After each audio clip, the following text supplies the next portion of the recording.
اللهم صل على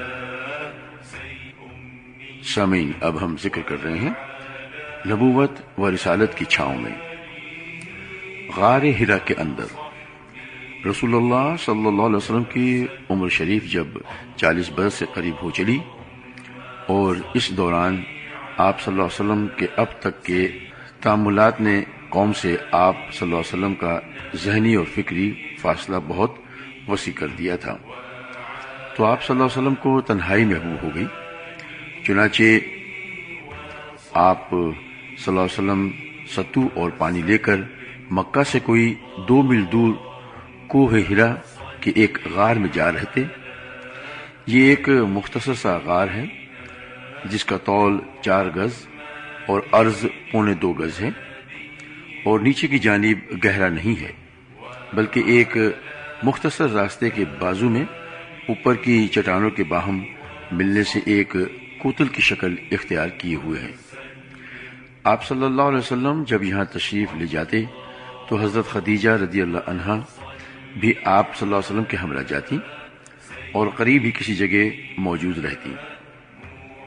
آپ صلی اللہ علیہ وسلم رمضان بھر اس غار میں قیام فرماتے، آنے جانے والے مسکینوں کو کھانا کھلاتے اور بقیہ اوقات اللہ تعالیٰ کی عبادت میں گزارتے۔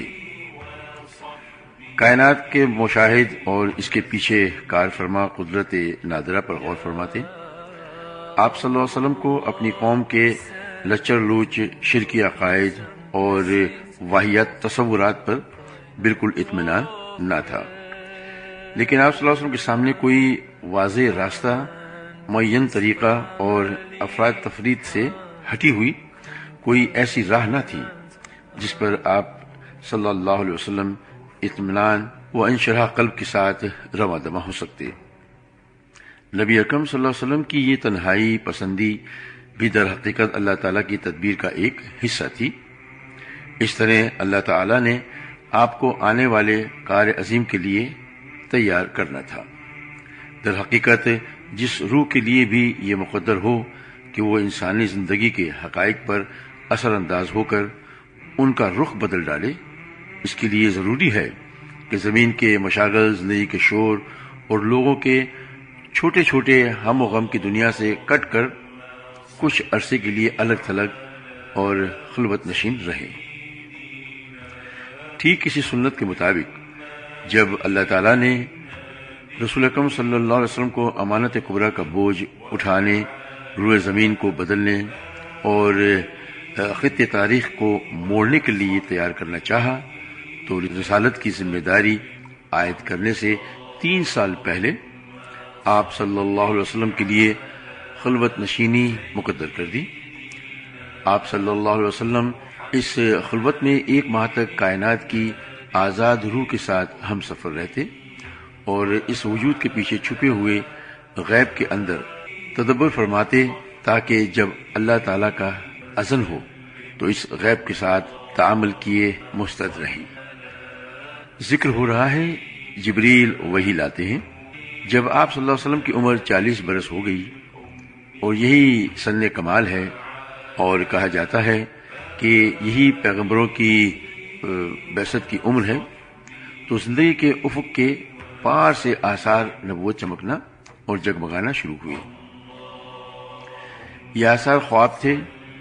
آپ صلی اللہ علیہ وسلم جو بھی خواب دیکھتے وہ سپیدہ صبح کی طرح نمودار ہوتا۔ اسی حالت پر 6 ماہ کا عرصہ گزر گیا، جو مدت نبوت کا 46واں حصہ ہے، اور کل مدت نبوت 23 برس ہے۔ اس کے بعد جب حرا میں خلوت نشینی کا 3را سال آیا تو اللہ تعالیٰ نے چاہا کہ روئے زمین کے باشندوں پر اس کی رحمت کا فیضان ہو، چنانچہ اس نے آپ صلی اللہ علیہ وسلم کو نبوت سے مشرف کیا، اور حضرت جبرائیل علیہ السلام قرآن مجید کی چند آیات لے کر آپ صلی اللہ علیہ وسلم کے پاس تشریف لائے۔ دلائل و قرائن پر ایک جامع نگاہ ڈال کر حضرت جبرائیل علیہ السلام کی تشریف آوری کے اس واقعے کی تاریخ معین کی جا سکتی ہے۔ جنہوں نے کتاب لکھی ہے ان کی تحقیق کے مطابق یہ واقعہ رمضان المبارک کی 21 تاریخ کو دوشنبہ کی رات میں پیش آیا۔ اس روز اگست کی 10 تاریخ تھی اور سن 610 عیسوی تھا۔ قمری حساب سے نبی اکرم صلی اللہ علیہ وسلم کی عمر 40 سال 6 مہینے 12 دن اور شمسی حساب سے 39 سال 3 مہینے اور 22 دن تھی۔ سامعین، سیرت النبی کی اس محفل میں اگر آپ ابھی شامل ہوئے ہیں تو ہم آپ کو خوش آمدید کہتے ہیں۔ اللہ تعالیٰ سے دعا گو ہیں کہ اس وقت آپ خیریت سے ہوں گے، اور اس وقت یعقوب علی آپ سے مخاطب ہیں۔ آئیے اب حضرت عائشہ رضی اللہ عنہا کی زبانی اس واقعے کی تفصیلات سنیں۔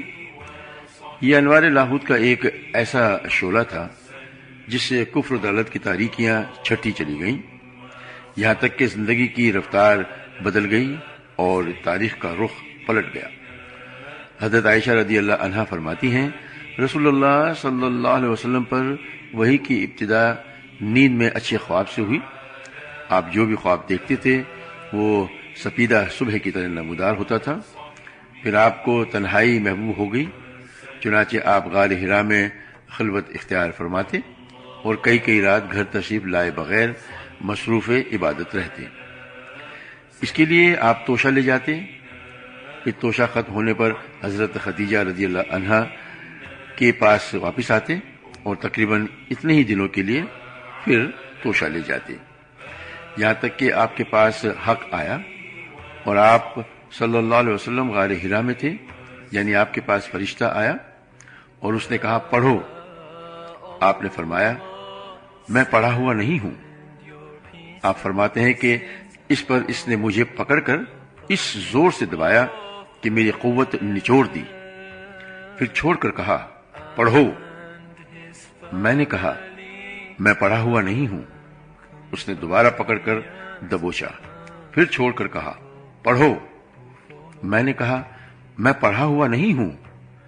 اس نے تیسری بار پکڑ کر دبوچا، پھر چھوڑ کر کہا اقرأ بسم ربک الذی خلق خلق الانسان من علق وَإِقْرَأْ وَرَبُّكَ الْأَكْرَمُ، پڑھو اپنے رب کے نام سے جس نے پیدا کیا، انسان کو لوتھڑے سے پیدا کیا، پڑھو اور تمہارا رب نہایت کریم ہے۔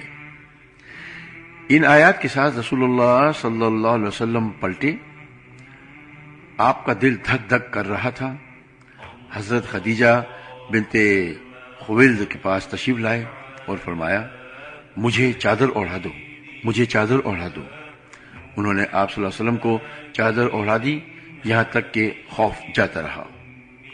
اس کے بعد آپ نے حضرت خدیجہ رضی اللہ عنہا کو واقعے کی اطلاع دیتے ہوئے فرمایا یہ مجھے کیا ہو گیا ہے؟ مجھے تو اپنی جان کا ڈر لگتا ہے۔ حضرت خدیجہ رضی اللہ عنہا نے کہا قطعاً نہیں، بخدا آپ صلی اللہ علیہ وسلم کو اللہ تعالیٰ رسوا نہ کرے گا۔ آپ صلی اللہ علیہ وسلم صلح رحمی کرتے ہیں، درماندوں کا بوجھ اٹھاتے ہیں، تہی دستوں کا بندوبست کرتے ہیں، مہمان کی میزبانی کرتے ہیں اور حق کے مصائب پر عاد کرتے ہیں۔ اس کے بعد حضرت خدیجہ آپ کو اپنے چچیرے بھائی ورقہ بن نوفل بن اسد بن عبد العزی کے پاس لے گئیں۔ ورقہ دور جاہلیت میں عیسائی ہو گئے تھے اور عبرانی میں لکھنا جانتے تھے، چنانچہ عبرانی زبان میں حسب توفیق الہی انجیل لکھتے تھے۔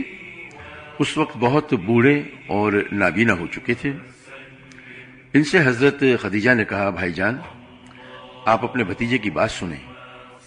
ورقہ نے کہا بھتیجے تم کیا دیکھتے ہو؟ رسول اللہ صلی اللہ علیہ وسلم نے جو کچھ دیکھا تھا بیان فرما دیا۔ اس پر ورقہ نے آپ سے کہا یہ تو وہی ناموس ہے جسے اللہ نے موسیٰ پر نازل کیا تھا۔ کاش میں اس وقت توانا ہوتا، کاش میں اس وقت زندہ ہوتا جب آپ کی قوم آپ کو نکال دے گی۔ رسول اللہ صلی اللہ علیہ وسلم نے فرمایا اچھا تو کیا یہ لوگ مجھے نکال دیں گے؟ ورقہ نے کہا ہاں، جب بھی کوئی آدمی اس طرح کا پیغام لایا جیسا تم لائے ہو تو اس سے ضرور دشمنی کی گئی، اور اگر میں نے تمہارا زمانہ پا لیا تو تمہاری زبردست مدد کروں گا۔ اس کے بعد ورقہ جلد ہی فوت ہو گئے اور وہی رک گئی۔ طبری اور ابن ہشام کی روایت سے معلوم ہوتا ہے کہ آپ اچانک وحی کی آمد کے بعد غار حرا سے نکلے تو پھر واپس آ کر اپنی بقیہ مدت قیام پوری کی۔ اس کے بعد مکہ تشریف لائے۔ طبری کی روایت سے آپ کے نکلنے کے سبب پر بھی روشنی پڑتی ہے۔ روایت یہ ہے، رسول اللہ صلی اللہ علیہ وسلم نے وحی کی آمد کا تذکرہ کرتے ہوئے فرمایا، اللہ کی مخلوق میں شاعر اور پاگل سے بڑھ کر میرے نزدیک کوئی قابل نفرت نہ تھا۔ میں شدت نفرت سے ان کی طرف دیکھنے کی تاب نہ رکھتا تھا۔ اب جو وحی آئی تو میں نے اپنے جی میں کہا کہ یہ ناکارہ ہے، یعنی خود آپ شاعر یا پاگل ہیں؟ میرے بارے میں قریش ایسی بات بھی کہہ سکیں گے؟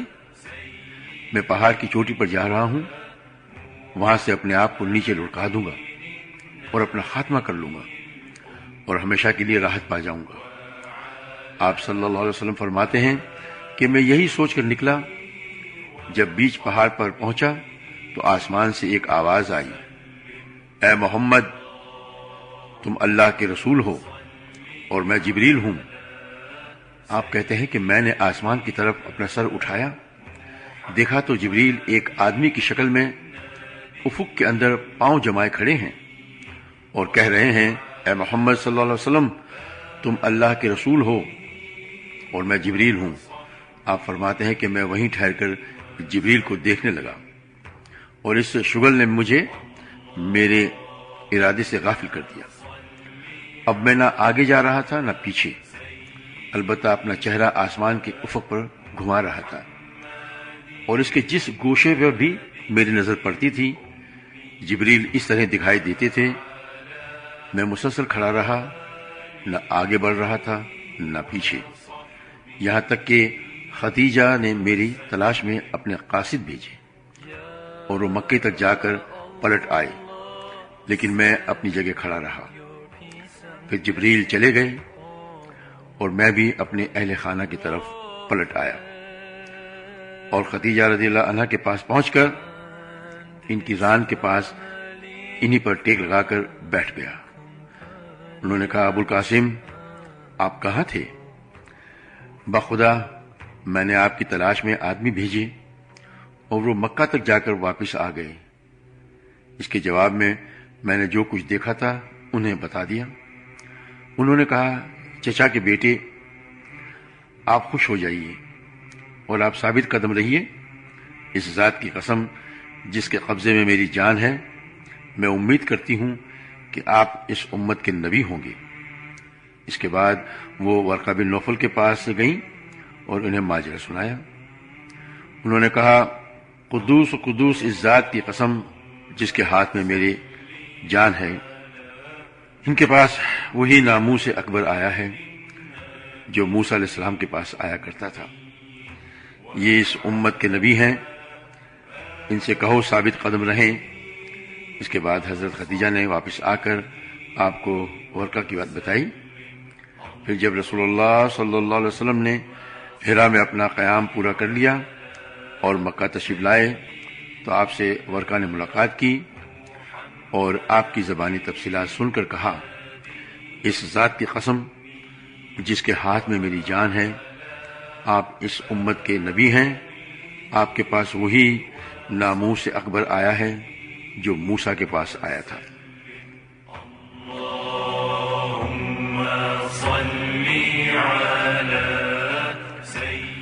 وحی کی بندش۔ رہی یہ بات کہ وحی کتنے دنوں تک بند رہی، تو اس سلسلے میں ابن سعد نے ابن عباس رضی اللہ عنہ سے ایک روایت نقل کی ہے جس کا مفہوم یہ ہے کہ یہ بندش چند دنوں کے لیے تھی اور سارے پہلوؤں پر نظر ڈالنے کے بعد یہی بات راجح بلکہ یقینی معلوم ہوتی ہے، اور یہ جو مشہور ہے کہ وحی کی بندش 3 سال یا 2.5 سال تک رہی تھی، تو یہ قطعاً صحیح نہیں، البتہ یہاں دلائل پر بحث کی گنجائش نہیں۔ وہی کی اس بندش کے عرصے میں رسول اللہ صلی اللہ علیہ وسلم حزین و غمگین رہے اور آپ پر حیرت و استجاب طاری رہا۔ چنانچہ صحیح بخاری کتاب التعبیر کی روایت یہ ہے، وہی بند ہو گئی جس سے رسول اللہ صلی اللہ علیہ وسلم اس قدر غمگین ہوئے کہ کئی بار بلند و بالا پہاڑ کی چوٹیوں پر تشریف لے گئے کہ وہاں سے لڑک جائیں، لیکن جب کسی پہاڑ کی چوٹی پر پہنچتے کہ آپ اپنے آپ کو لڑکا دیں تو حضرت جبرائیل نمودار ہوتے اور فرماتے، اے محمد صلی اللہ علیہ وسلم، آپ اللہ کے رسول برحق ہیں، اور اس کی وجہ سے آپ کا اضطراب تھم جاتا، نفس کو قرار آ جاتا اور آپ واپس آ جاتے۔ پھر جب آپ پر وحی کی بندش تول پکڑ جاتی تو آپ پھر اسی جیسے کام کے لیے نکلتے، لیکن جب پہاڑ کی چوٹی پر پہنچتے تو حضرت جبریل نمودار ہو کر وہی بات دہراتے۔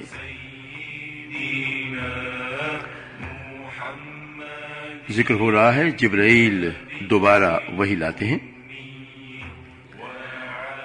حافظ ابن حجر رحمہ اللہ فرماتے ہیں کہ یہ یعنی وحی کی چند روزہ بندش اس لیے تھی تاکہ آپ پر جو خوف طاری ہو گیا تھا وہ رخصت ہو جائے اور دوبارہ وحی کا شوق پیدا ہو اور اس کا انتظار رہے۔ چنانچہ جب حیرت کے سائے سکڑ گئے، حقیقت کے نقوش پختہ ہو گئے اور نبی اکرم صلی اللہ علیہ وسلم کو یقینی طور پر معلوم ہو گیا کہ آپ خدائے بزرگ برتر کے نبی ہو چکے ہیں اور آپ کے پاس جو شخص آیا تھا وہ وحی کا سفیر اور آسمانی خبر کا ناقل ہے، اور اس طرح وحی کے لیے آپ کا شوق و انتظار اس بات کا ضامن ہو گیا کہ آئندہ وحی کی آمد پر آپ ثابت قدم رہیں گے اور اس بوجھ کو اٹھا لیں گے۔ تو حضرت جبریل دوبارہ تشریف لائے۔ صحیح بخاری میں حضرت جابر بن عبداللہ سے مروی ہے کہ انہوں نے رسول اللہ صلی اللہ علیہ وسلم کی زبانی بندش وحی کا واقعہ سنا۔ آپ فرما رہے تھے، میں چلا جا رہا تھا کہ مجھے اچانک آسمان سے ایک آواز سنائی دی۔ میں نے آسمان کی طرف نگاہ اٹھائی تو کیا دیکھتا ہوں کہ وہی فرشتہ جو میرے پاس ہرا میں آیا تھا آسمان اور زمین کے درمیان ایک کرسی پر بیٹھا ہے۔ میں اس سے خوف زدہ ہو کر زمین کی طرف جا چکا۔ پھر میں نے اپنے اہل خانہ کے پاس آ کر کہا، مجھے چادر اوڑھا دو، مجھے چادر اوڑھا دو۔ انہوں نے مجھے چادر اوڑھا دی۔ اس کے بعد اللہ تعالیٰ نے یا ایھا المدثر یہ نازل فرمائی۔ پھر نزول وحی میں گرمی آ گئی اور وہ پیا پہ نازل ہونے لگی۔ ذکر ہے وحی کی اقسام۔ اب ہم اس سلسلہ بیان سے ذرا ہٹ کر یعنی رسالت النبوت کی حیات مبارکہ کی تفصیلات شروع کرنے سے پہلے وحی کی جو اقسام ہیں اس کا ذکر کر دینا چاہتے ہیں، کیونکہ یہ رسالت کا مصدر اور دعوت کی کمک ہے۔ علامہ ابن قیم رحمہ اللہ نے وحی کے مراتب ذکر کیے ہیں، وہ یہ ہیں۔ نمبر 1، سچا خواب، اسی سے نبی صلی اللہ علیہ وسلم کے پاس وحی کی ابتدا ہوئی۔ نمبر 2، فرشتہ آپ کو دکھلائی دیے بغیر آپ کے دل میں بات ڈال دیتا تھا۔ مثلا نبی اکرم کا ارشاد ہے، ترجمہ یہ ہے، روح القدس نے میرے دل میں یہ بات پھونکی کہ کوئی نفس مر نہیں سکتا یہاں تک کہ اپنا رزق پورا پورا حاصل کر لے، بس اللہ سے ڈرو اور طلب میں اچھائی اختیار کرو، اور رزق کی تاخیر تمہیں اس بات پر آمادہ نہ کرے کہ تم اسے اللہ کی معصیت کے ذریعے تلاش کرو، کیونکہ اللہ کے پاس جو کچھ ہے وہ اس کی اطاعت کے بغیر حاصل نہیں کیا جا سکتا۔ نمبر 3، فرشتہ نبی اکرم صلی اللہ علیہ وسلم کے لیے آدمی کی شکل اختیار کر کے آپ کو مخاطب کرتا، پھر جو کچھ وہ کہتا اسے آپ یاد کر لیتے۔ اس صورت میں کبھی کبھی صحابہ بھی فرشتے کو دیکھتے تھے۔ نمبر 4، آپ کے پاس وہی گھنٹی کی ٹن ٹنانے کی طرح آتی تھی. وہی کی یہ سب سے سخت صورت ہوتی تھی. اس صورت میں فرشتہ آپ سے ملتا تھا اور وہی آتی تھی تو سخت جاڑے کے زمانے میں بھی آپ کی پیشانی سے پسینہ پھوٹ پڑتا تھا، اور آپ اونٹنی پر سوار ہوتے تو وہ زمین پر بیٹھ جاتی تھی. ایک بار اسی طرح وہی آئی کہ آپ کی ران حضرت زید بن ثابت رضی اللہ عنہ کی ران پر تھی، تو اس پر اس قدر گراں بار ہوئی معلوم ہوتا تھا کہ ران کچل جائے گی.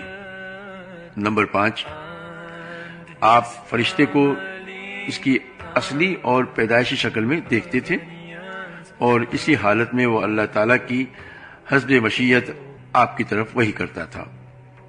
یہ صورت آپ کے ساتھ 2 مرتبہ پیش آئی، جس کا ذکر اللہ تعالیٰ نے سورہ نجم میں فرمایا ہے.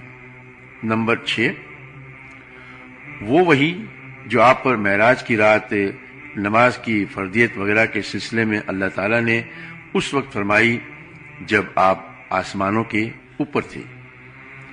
نمبر 7، فرشتے کے واسطے کے بغیر اللہ تعالیٰ کی آپ سے حجاب میں رہ کر براہ راست گفتگو، جیسے اللہ تعالیٰ نے موسیٰ علیہ السلام سے گفتگو فرمائی تھی. وہی کی یہ صورت موسیٰ علیہ السلام کے لیے نص قرآنی سے قطعی طور پر ثابت ہے، لیکن نبی اکرم صلی اللہ علیہ وسلم کے لیے اس کا ثبوت قرآن کی بجائے معراج کی حدیث میں ہے. بعض لوگوں نے ایک 8ویں شکل کا بھی اضافہ کیا ہے، یعنی اللہ تعالیٰ رو در رو بغیر حجاب کے گفتگو کرے، لیکن یہ ایسی صورت ہے جس کے بارے میں سلف سے لے کر خلف تک اختلاف چلا آ رہا ہے. اب سامعین ہم ذکر کریں گے تبلیغ کا حکم اور اس کے مدبرات. سورۃ المدثر کی ابتدائی آیات یا ایھا المدثر سے لے کر وَلِرَبِّکَ فَاصْبِرْ تک، جس میں نبی اکرم صلی اللہ علیہ وسلم کو کئی حکم دیے گئے ہیں جو بظاہر تو بہت مختصر اور سادہ ہیں، لیکن حقیقتاً بڑے دور رس مقاصد پر مشتمل ہیں اور حقائق پر ان کے گہرے اثرات مرتب ہوتے ہیں. چنانچہ نمبر 1، انذار کی آخری منزل یہ ہے کہ عالم وجود میں اللہ کی مرضی کے خلاف جو بھی چل رہا ہے اسے اس کے پرخطر انجام سے آگاہ کر دیا جائے، اور وہ بھی اس طرح کے عذاب الہی کے خوف سے اس کے دل و دماغ میں ہلچل اور اتھل پتھل مچ جائے. نمبر 2، رب کی بڑائی و کبریائی بجا لانے کی آخری منزل یہ ہے کہ روئے زمین پر کسی اور کی کبریائی برقرار نہ رہنے دی جائے، بلکہ اس کی شوکت توڑ دی جائے اور اسے الٹ کر رکھ دیا جائے، یہاں تک کہ روئے زمین پر صرف اللہ کی بڑائی باقی رہے. نمبر 3، کپڑے کی پاکی گندگی سے دور کی آخری منزل یہ ہے کہ ظاہر و باطن کی پاکی اور تمام صوائب و الباس سے نفس کی صفائی کے سلسلے میں اس حد کمال کو پہنچ جائیں جو اللہ کی رحمت کے گھنے سائے میں اس کی حفاظت و نگہداشت اور ہدایت و نور کے تحت ممکن ہے، یہاں تک کہ انسانی معاشرے کا ایسا اعلیٰ ترین نمونہ بن جائیں کہ آپ کی طرف تمام قلب سلیم کھینچتے چلے جائیں اور آپ کی ہیبت و عظمت کا احساس تمام کج دلوں کو ہو جائے، اور اس طرح ساری دنیا موافقت یا مخالفت میں آپ کے گرد مرتکز ہو جائیں. نمبر 4، احسان کر کے اس پر کثرت نہ چاہنے کی آخری منزل یہ ہے کہ اپنی جدوجہد اور کارناموں کو بڑائی اور اہمیت نہ دیں، بلکہ ایک کے بعد دوسرے عمل کے لیے جد و جہد کرتے جائیں اور بڑے پیمانے پر قربانی اور جہد و مشقت کر کے اسے اس معنی میں فراموش کرتے جائیں کہ یہ ہمارا کوئی کارنامہ ہے، یعنی اللہ کی یاد اور اس کے سامنے جواب دہی کا احساس اپنی جہد و مشقت کے احساس پر غالب رہے.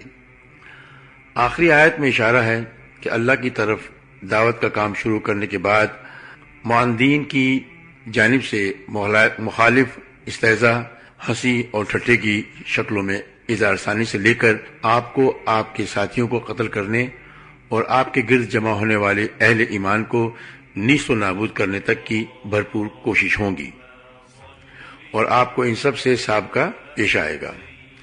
اس صورت میں آپ کو بڑی پامروی اور پختگی سے صبر کرنا ہوگا، وہ بھی اس لیے نہیں کہ اس صبر کے بدلے کسی حظ نفسانی کے حصول کی توقع ہو، بلکہ محض اپنے رب کی مرضی اور اس کے دین کی سربلندی کے لیے۔ وَرَبِّكَ فَاصْبِرْ، اللہ اکبر۔ یہ احکامات اپنی ظاہری شکل میں کتنے سادہ اور مختصر ہیں، اور ان کے الفاظ کی بندش کتنی پرسکون اور پرکشش نغمگی لیے ہوئے ہیں، لیکن عمل اور مقصد کے لحاظ سے یہ احکامات کتنے بھاری، کتنے باعظمت اور کتنے سخت ہیں، اور ان کے نتیجے میں کتنی سخت چومکھی آندھی بپا ہوگی جو ساری دنیا کے گوشے گوشے کو ہلا کر اور ایک کو دوسرے سے گتھ کر رکھ دے گی۔ انہی مذکور آیات میں دعوت و تبلیغ کا مواد بھی موجود ہے۔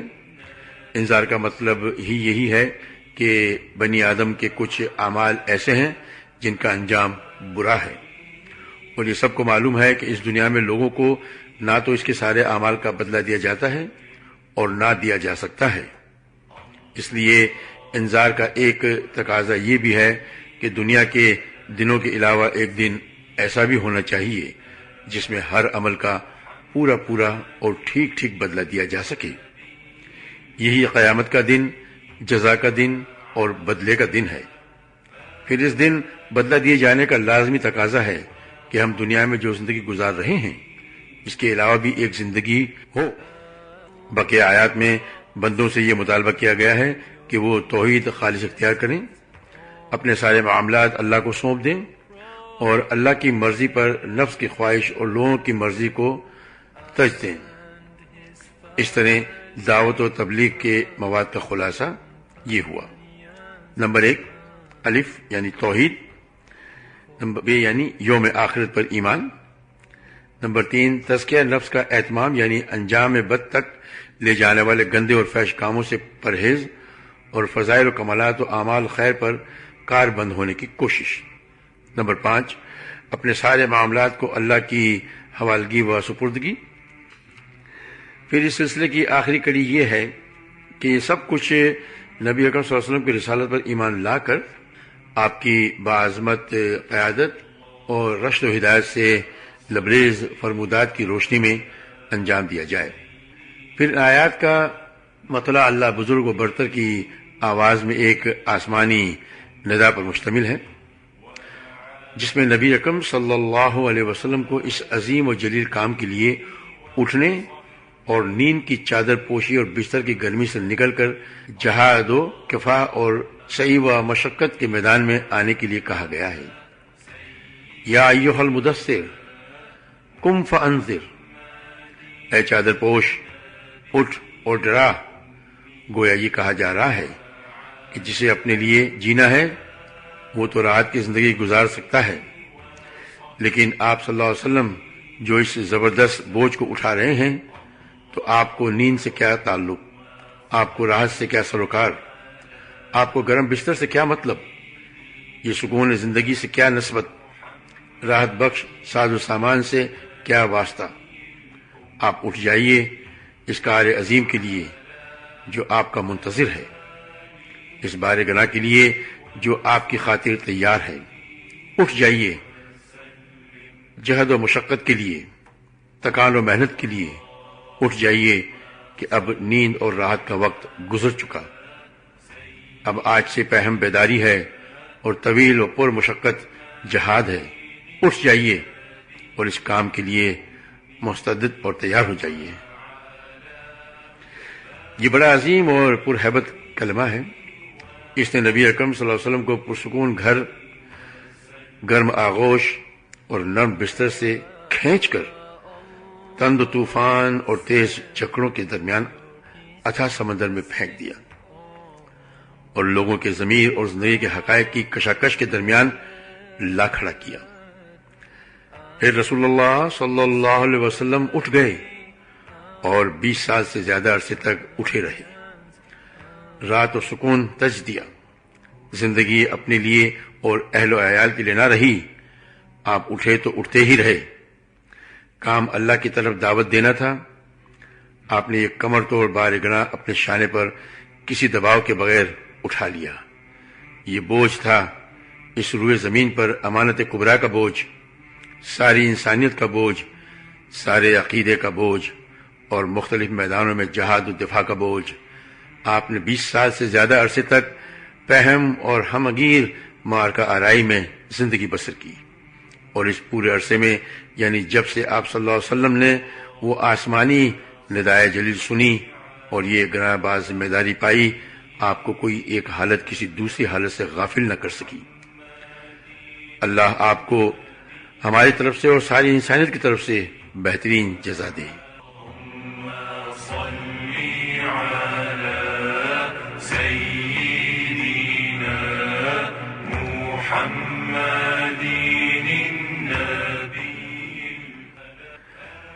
آگے ذکر ہو رہا ہے رسول اللہ صلی اللہ علیہ وسلم کے اسی طویل اور پرمشقت جہاد کا، دعوت کے ادوار و مراحل۔ ہم نبی اکرم صلی اللہ علیہ وسلم کی پیغمبرانہ زندگی کو 2 حصوں میں تقسیم کر سکتے ہیں جو ایک دوسرے سے مکمل طور پر نمایاں اور ممتاز تھے۔ وہ دونوں حصے یہ ہیں: نمبر 1 مکی زندگی تقریباً 13 سال، نمبر 2 مدنی زندگی 10 سال۔ پھر ان میں سے ہر حصہ کئی مرحلوں پر مشتمل ہے اور یہ مرحلے بھی اپنی خصوصیات کے اعتبار سے ایک دوسرے سے مختلف اور ممتاز ہیں۔ اس کا اندازہ آپ کی پیغمبرانہ زندگی کے دونوں حصوں میں پیش آنے والے مختلف حالات کا گہرائی سے جائزہ لینے کے بعد ہو سکتا ہے۔ مکی زندگی 3 مرحلوں پر مشتمل تھی۔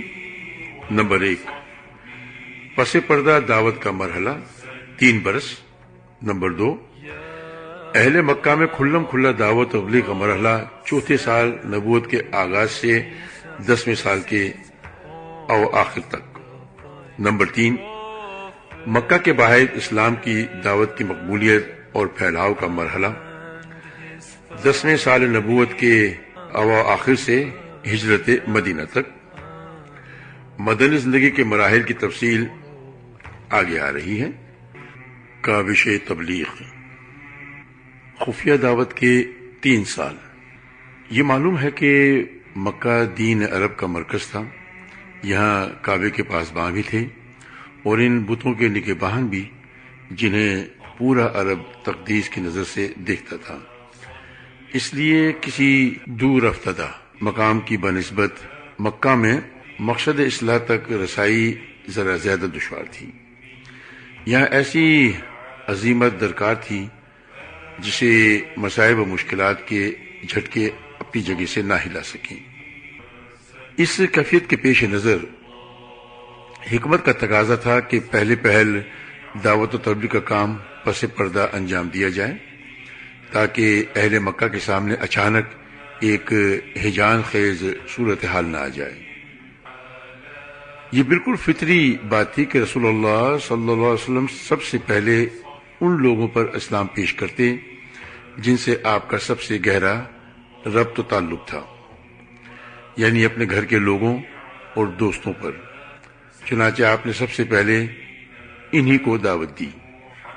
اس طرح آپ نے ابتدا میں اپنی جان پہچان کے ان لوگوں کو حق کی طرف بلایا جن کے چہروں پر آپ بھلائی کے آثار دیکھ چکے تھے اور یہ جان چکے تھے کہ وہ حق اور خیر کو پسند کرتے ہیں، آپ کے صدق اور صلاح سے واقف ہیں۔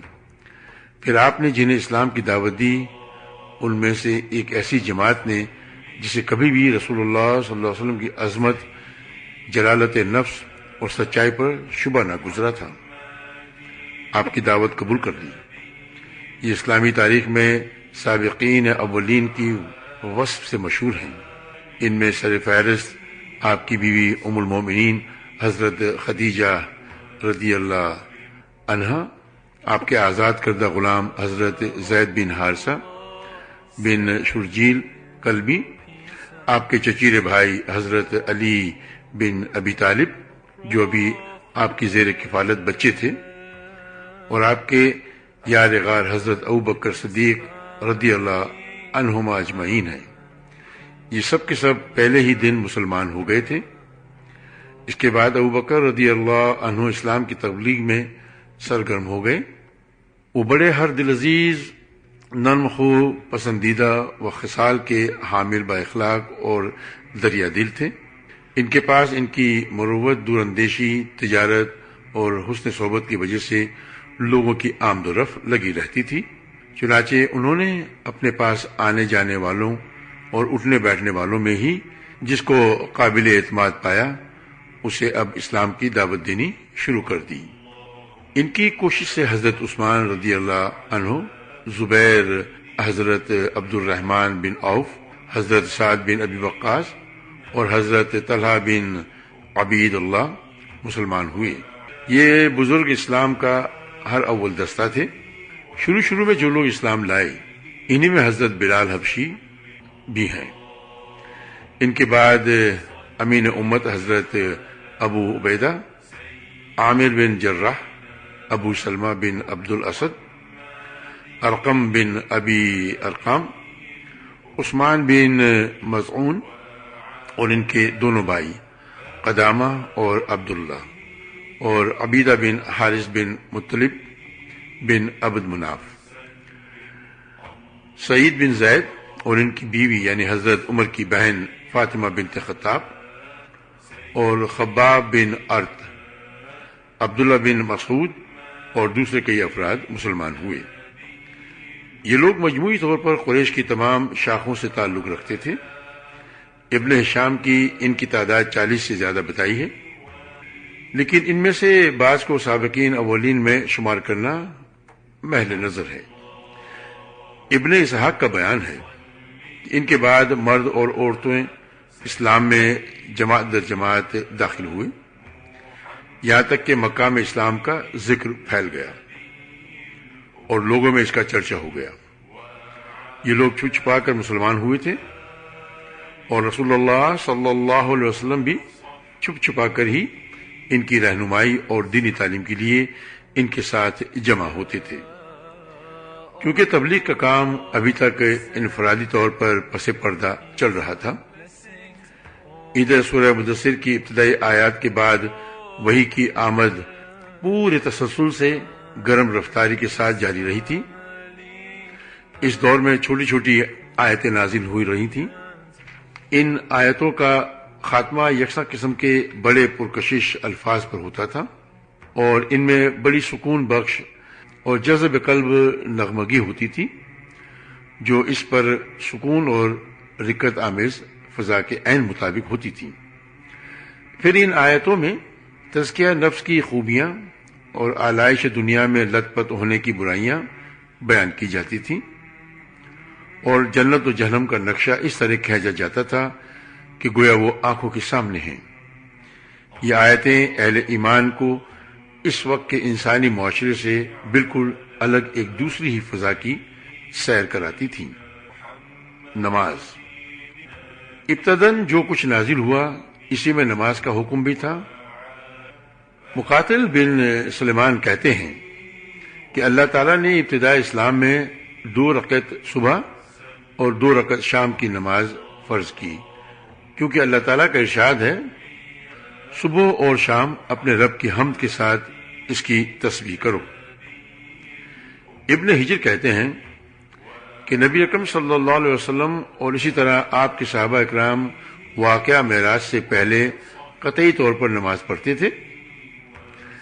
البتہ اس میں اختلاف ہے کہ نماز پنجگانہ سے پہلے کوئی نماز فرض تھی یا نہیں۔ کچھ لوگ کہتے ہیں کہ سورج کے طلوع اور غروب ہونے سے پہلے ایک ایک نماز فرض تھی۔ حارث بن اسامہ رضی اللہ عنہ نے ابن لہیہ کے طریق سے موصلاً حضرت زید بن حارثہ سے یہ حدیث روایت کی ہے کہ رسول اللہ صلی اللہ علیہ وسلم پر ابتداء جب وحی آئی تو آپ کے پاس حضرت جبرائیل تشریف لائے اور آپ کو وضو کا طریقہ سکھایا۔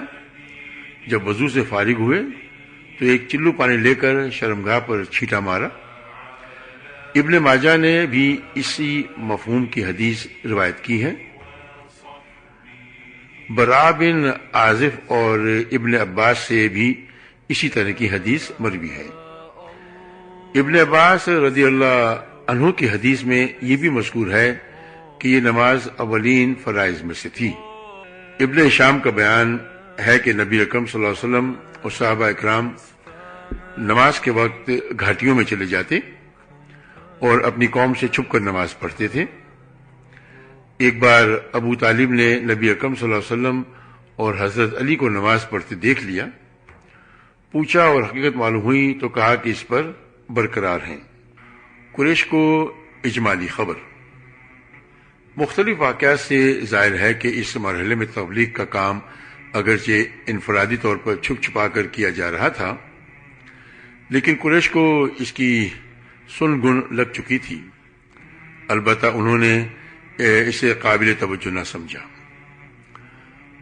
محمد غزالی رحمہ اللہ لکھتے ہیں کہ یہ خبریں قریش کو پہنچ چکی تھیں، لیکن قریش نے انہیں کوئی اہمیت نہ دی۔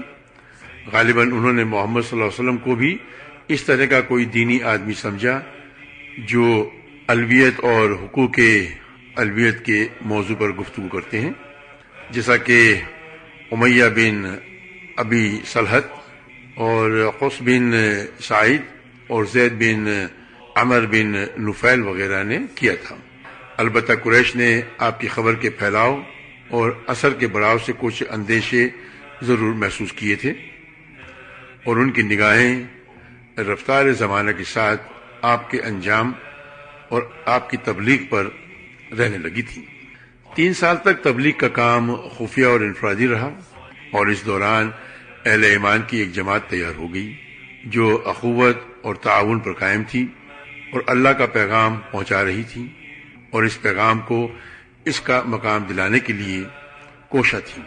اس کے بعد وحی الہی نازل ہوئی اور رسول اللہ صلی اللہ علیہ وسلم کو مکلف کیا گیا کہ اپنی قوم کو کھلم کھلا دین کی دعوت دیں، ان کے باطل سے ٹکرائیں اور ان کے